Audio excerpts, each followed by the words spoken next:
भोले जी और माता पार्वती जी के कमल चरणों में गोर छुके गोड़ लागतानी हमार प्रणाम स्वीकार होखे। माँ जगदम्बा भवानी के कमल चरणों में गोर छुके गोड़ लागतानी हमार प्रणाम स्वीकार होखे। सब देवी देवता के कमल चरणों में गोर छुके गोड़ लागतानी हमार प्रणाम स्वीकार होखे। नीलम दीदी और हरेंद्र भैया के कमल चरणों में गोर छुके गोड़ लागतानी हमार प्रणाम स्वीकार होखे। सब गुरु भाई बहना के कमल चरणों में गोड़ छुके गोड़ लागतानी हमार प्रणाम स्वीकार होखे। तो देखिए गुरु भाई बहना, हम बहुते सुंदर चर्चा कहानी के माध्यम से, सरल भाव के माध्यम से भोले जी के चर्चा सुनावे जाता ने। ये चर्चा के आप सभी पूरा सुनो। चर्चा कबो आधा अधूरा ना सुने के चाहिए। भोले जी के चर्चा कबो आधा अधूरा ना सुनने के चाहिए। आधा कथा सुनने से परमपिता परमेश्वर जी के अपमान होला और पूरा कथा सुनब तो आप सभी के ज्ञान भी मिली और कथा के रहस्य के बारे में पता चली। हर कथा में भजन कीर्तन के माध्यम से कथा बनल रहला कि आप सभी खूब आनंद उठाई और ज्ञान भी सीखी। तो कथा बहुते ज्ञानवर्धक बा। ये कथा में देखी एक बेटी के दर्द भरी कहानी बा। तो जब कथा पूरा सभी सुनब तबे आनंद आई। हर माई बाप चाहे ना कि अपने बेटी के कितना अच्छा घराना में कर दी, लेकिन नसीब के हाल केहू ना जानेला। तो देखिए गुरु भाई बहना, ये कथा अगर आप लोगन के अच्छा लगी तो कमेंट में भोले जी और माता पार्वती जी के नाम जरूर लिखब और कहाँ से अपन एड्रेस पता दे जा। सुनने से हमके बड़ा खुशी हुई कि आप सभी हमारे कथा के आनंद पूर्वक देखतानी जा। और जी हमारे चैनल पर नया हुई वो हमारे विधाता ज्ञान चैनल के सब्सक्राइब कर दी, ताकि रोज के जौन भी सुंदर वीडियो पड़ता कहानी के माध्यम से आप सभी के पास पहुंच सके और आसानी से आप सभी सुन सकें, आनंद उठा सकें। तो देखिए एक गांव में एगो पंडित आए रहल लोग, और जो ब्राह्मण रहने जनते हैं, ब्राह्मण लोगन के बहुते ज्ञान है। भगवान जी के वरदान है कि वो हर शुभ काम में वह सबे रहेनी, लेकिन नसीब के हाल तक केहू ना जानेला। वो पंडिताइन जो रहली भोले जी के भक्त रहली, और उनके बहुते दिन के बाद 200 साल बीत गए, कोनो औलाद ना रहना। अब भोले जी से रोज जब भी शिव चर्चा में जा तो बेचारी दया मांगे कि लड़की चाहे लड़का कुछ हो हमके दे दी, हमार जीवन धन्य हो जा। काहे खातिर जनता बानी स्त्री के मान सम्मान जब मिलेला, जब उनके संतान हो जाला, जब संतान हो जाला तब बहुत खुशी प्राप्त करेली। अब बेचारी के 10 साल के बाद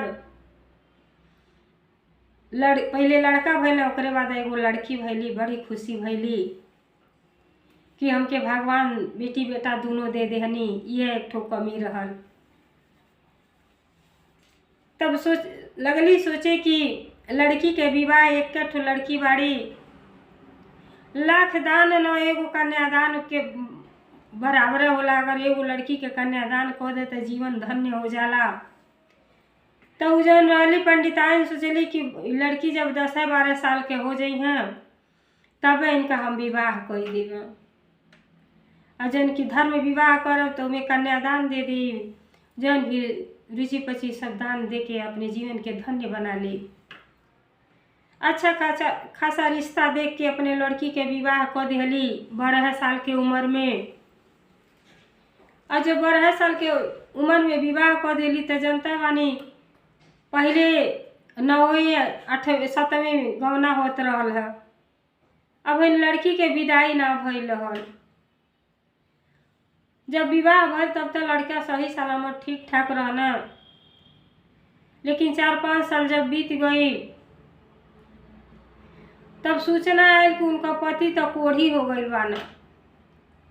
अब जब कोढ़ी जब लोग सुनल माई बाप तो कहल लोग एक के ठो हमरे जरले के एक के गो लड़की, आ कैसे हम वो घर में विदाई करी। अपने लड़की से छिपा ले रहे लोग। तो जनता ये सब बात छिपेला नहीं, चुपे चुपे आपस में बात करे लोग कि अपने लड़की के दूसर विवाह कर दे आ वहाँ लड़की के विदाई नाई करल जाई। जीते जी कैसे जान के अपने बेटी के मझधार में छोड़ल जाई, कैसे जीवन हमरे लड़की के कटी। अब भीतर भीतर लगा लोग विवाह शादी खोजे कि कहीं और देख के अपने लड़की के विवाह कर दें। अब जनता ही जब ऐसा बात रहला तो घर में कुछ न कुछ धीरे धीरे उ जौन लड़की रहली उ भोले जी के शिष्या रहली, भोले जी के अपन गुरु बना लेले रहली। माई के साथ वो मंदिर में जहाँ भी भोले जी के चर्चा होखे बड़े प्रेम पूर्वक से सुने, चर्चा के बड़े प्रेम पूर्वक से सुने और भजन कीर्तन भी करें, घर में बड़े विधि विधान से पूजा पाठ करें। अब उनके शंका हो गई कि लगातार कोनो बात है, तो एक दिन स्पष्ट पूछे लगली कि ये माई का बात है, काहे तो लोने से मैं चिंतित बाटो। तो माई सोचली कि आज छिपावत है, बिहान तो हमारा लड़किया जनबे करी हैं। तो माई कहली कि बेटी अगर पूछता बाड़ू तो बड़ा दुख के बात बा, कोनो माई बाप ना चाहिए कि अपने बेटी के कोरिया के साथे विदाई कइल। जौन तोहार विवाह कैले रहनी उ कोढ़ी हो गइल बाना। अब जौन उ शिव भक्त रहली, जब कोढ़ी के नाम सुनली तनिको विचलित ना भइली, कहली कि ये माई जो उहे हमारे नसीब में बाना उहे लिखल बाने, तो उहे पति हमार पति परमेश्वर हमें, हम अपन पूरा जीवन उनके साथे हंसी खुशी से काट दे माई, लेकिन दूसर विवाह हमार न कर। लेकिन माई तनिको तैयार ना होखे कि कैसे जानते हुए भी अपने लड़की के वैसने परिवार में विदाई कर दी। अब लगल लोग भीतर भीतर विवाह खोजे। बाप अइना कहना, ये बेटी हम तो के बहुत ही सुंदर बर देख के जौन अच्छा घर घराना रही वो घर में तुहार विवाह शादी कर दे और तू आनंद पूर्वक से हो अपने परिवार में खुशी से रहू। आ के त्याग द, कोढ़िया के त्याग द, अपने नज़र से हटा द, बुरा सपना जान के भुला जा बेटी, आ जिद न करो वहाँ जाए की। तो देखी गुरु भाई बहना, अब बाप से कहताड़ी कि पिताजी हम आपसे विनती करते हैं, चरण में गिर गईली और कहली कि हम अपने कोढ़िया पति से मिलल चाहत हई, हमार वही प्रेम पूर्वक वही विदाई कर दी। बाप स्वीकार ना करताने, कहताने हम कैसे वो घर में जीते जी अपने लड़की के विदाई कर दी। और वो जहाँ कोढ़ी भइल रहला उनका पति दू भाई रहला, जब जेठ जेठान रहली तो बड़ी संस्कार नाम के चीजें ना रहे। जब जेठनिया रहे बेचारी उ सास के खाना पानी देवे ना करे, आज कोढ़ी हो गई ना तो इनके तो कुकुरे के सामान समझे, कहे कि ये इनके हाथ गोड़ कटा के चुपचाप बैठल बाना, मुफ्त में रोटी तुड़ा ताना, इनके के देखी रेख करी। लेकिन देखी गुरु भाई बहना, माई के अंदर दिल में इतना प्रेम रहेला कि माई के कैसे अपने सास के भोजन बासी कोसी जौन भी भोजन दे वह भोजन माई अपने न खा के अपने वो कोढ़िया पुत्र के छोटका पुत्र के ले जाके पेट भर खाना खिलावे, सेवा भाव करें। आज उनका माई रहली वो शिव भक्त रहली, कहली हे पिताजी जीवन में आपसे कुछ हो ना मंगली, ना जानी कौन अगले जन्म के ऐसा कर्म हमार खराब रहल कि हमार पुत्र ऐसा हो गई ना, तो जब ले बानी तब ले तो हम पुत्र के देख रेख करब, लेकिन एकरे बाद हमारे पुत्र के सहारा होई पिताजी, के सहारा होई। आप हमार गुरु होई, हम आपका शिष्या हैं, हम शिष्या पर रहम करी पिताजी, रहम करी। तो देखी भोले जी केहू के निराश ना करेली।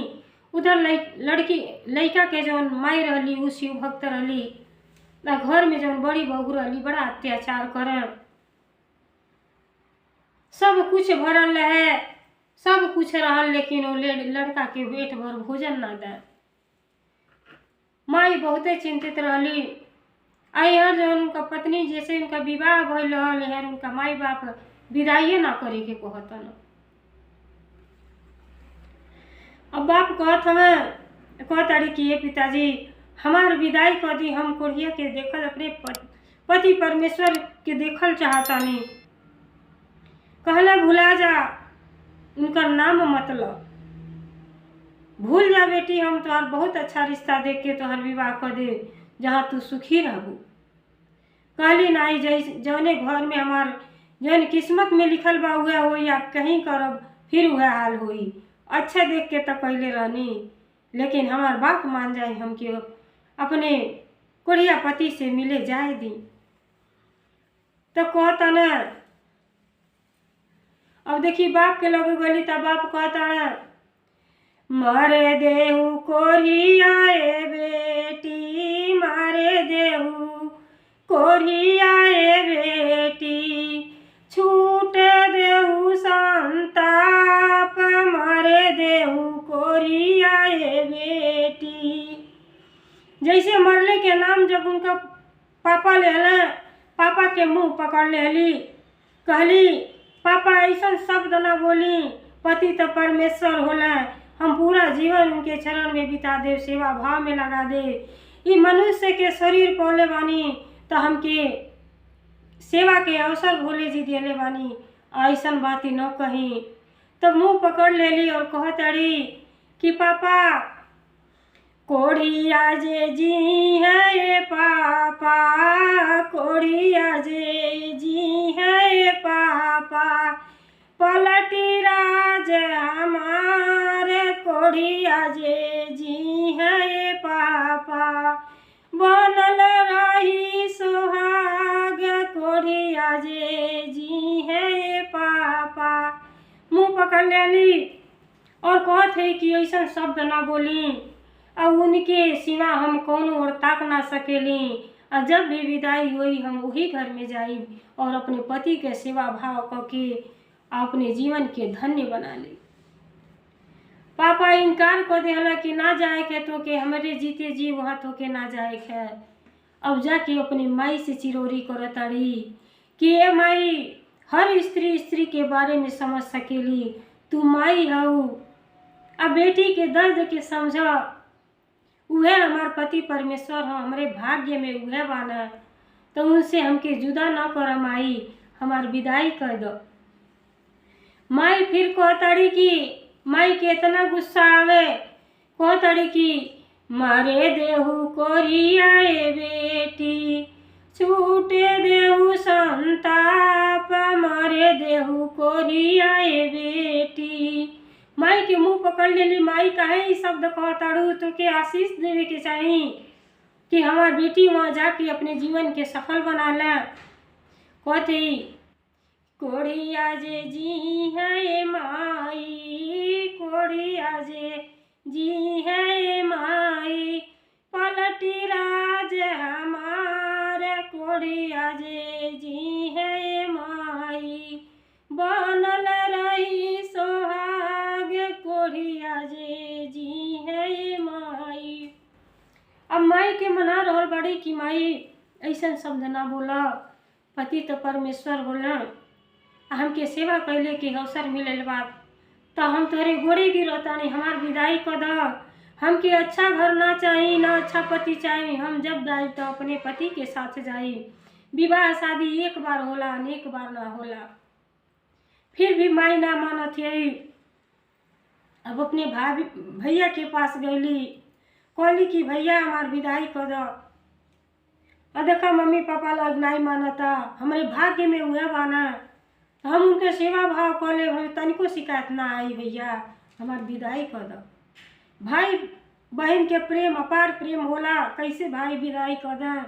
वो अपने जगह से अटल रहना, कहला ना बहना, वो कोढ़ी के साथ कैसे अपन दिन के गुजरबू, भुला जाओ उनके, हम तुम्हार अच्छा रिश्ता देख के विवाह कर दे। जब भाई भी नहीं मनला तब भौजाई के पास कैली, तब भौजाई जौन रहली शिव भक्त रहली।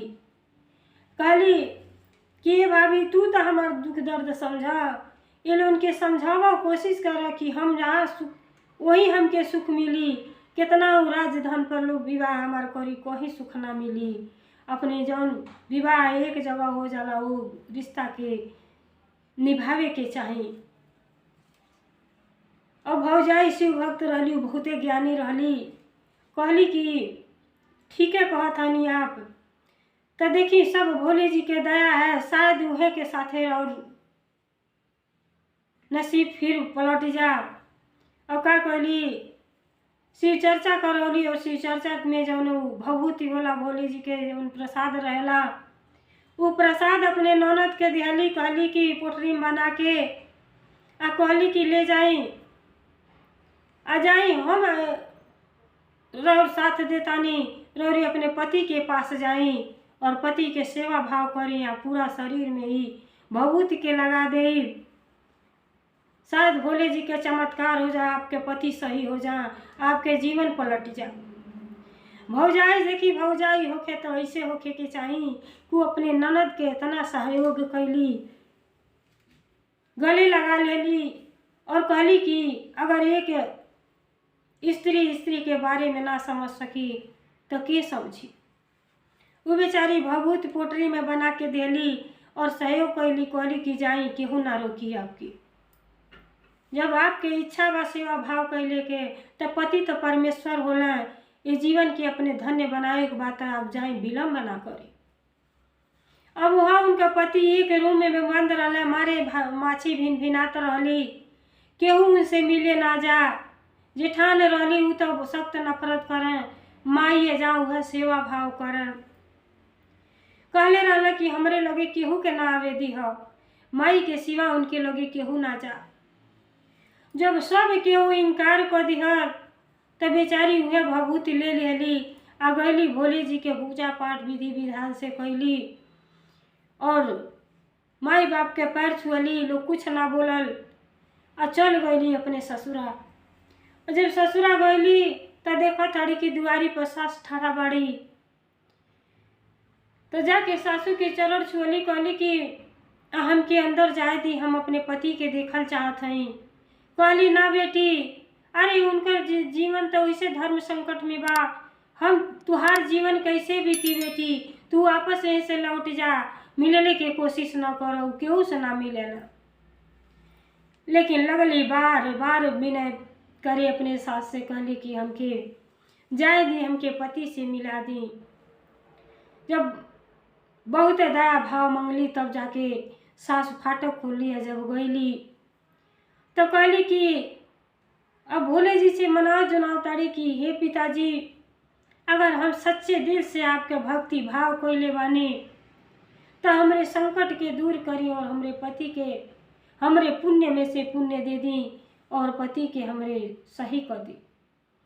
अब अच्छा भाव से गईली, अब पति के लगली अपने सेवा भाव करे, नहवली धोवली, साफ सुथरा कैली। आ कैले के बाद उ जब भभूत पूरा देह पोती देली, आ पोतेले के बाद देखी गुरु भाई बहना कैसन चमत्कार भइल बा। उनका पति उठ के बैठ गई ना, अरे खूब जैसे पहले रहना वैसे हो गई, कोड़े जौन रहल फूटल सब खत्म हो गई। तो भक्ति में कितना शक्ति होला, भोले जी उनका सुन गईनी और उनके पति के फिर अच्छा जीवन दान दे दियानी, खूब सुंदर शरीर दे दियानी। और जब सुंदर शरीर माई देखली तो धन्य हो गई। कहली कि अपने बहू से कहली कि बेटी तू साक्षात लक्ष्मी बाड़ू और तुहरे वजह से आज हम अपने पुत्र के एह रूप में देखतानी। हमार हंसी खत्म हो गई और 20-25 साल से एकदम यह रहनी कि बेटा के कैसे गुजर हुई। अब हमार जीवन धन्य हो गई कि अब तू आ गई बाड़ू तो हमरे लड़का के निर्वाह हो जाई। तो देखी भोले जी जहाँ जेकरी पर दया कर दी निर्धन से धनवान बनत देरी ना लगेला। वो बेचारी के पति के कोढ़ अच्छा हो गई और दोनों पति पत्नी प्रेम पूर्वक से रहे लगलो, आनंद खुशी से रहे लगलो। जब ठीक ठाक हो गई ना तब अपने पति के लेके मायके में अली तो सबसे पहले अपने भौजाई के गले लगली। कहली कि हे भाभी तोरे भक्ति के नतीजा है ई भोले जी के जौन भभूत देले रहलू लगौनी भोले और चमत्कार हो गई। हमार पति ठीक हो गई। हे भाभी, जैसे हमार दिन पलट गई वैसे हमरे भाभी के गोद भर जा, हमार भतीजा आ जा तो दुना से खुशी हो जाई। बड़ी ननद भौजाई में अपार खुशी जाहिर भइल। माई बाप जौन कहे कि मरे देव कोरिया बेटी छूट जाई संताप, माई बाप के पश्चाताप होके लगल कि अपने लड़कन के ऐसा संस्कार ना देवे के चाही। और हमसे अच्छा तो हमार बेटी बाड़ी कि अपने जीवन के धन्य बना लेली। तो पूजा पाठ में देखी इतना शक्ति है, इतना शक्ति है कि बोले जी देव के देव महादेव है। सब पर कृपा बरसेला वहाँ के। अजय भी सच्चे दिल से जौन भी मंगले बा ओकर सब मनोकामना पूर्ण कैले बानी। तो देखी गुरु भाई बहना, भोले जी और माता पार्वती जी के कृपा आप सब पर बनल है, सदा बनल है। हर हर महादेव, घर घर महादेव। भोलेनाथ की जय, सच्चे दरबार की जय, 56 कोट देवता की जय। हर हर महादेव।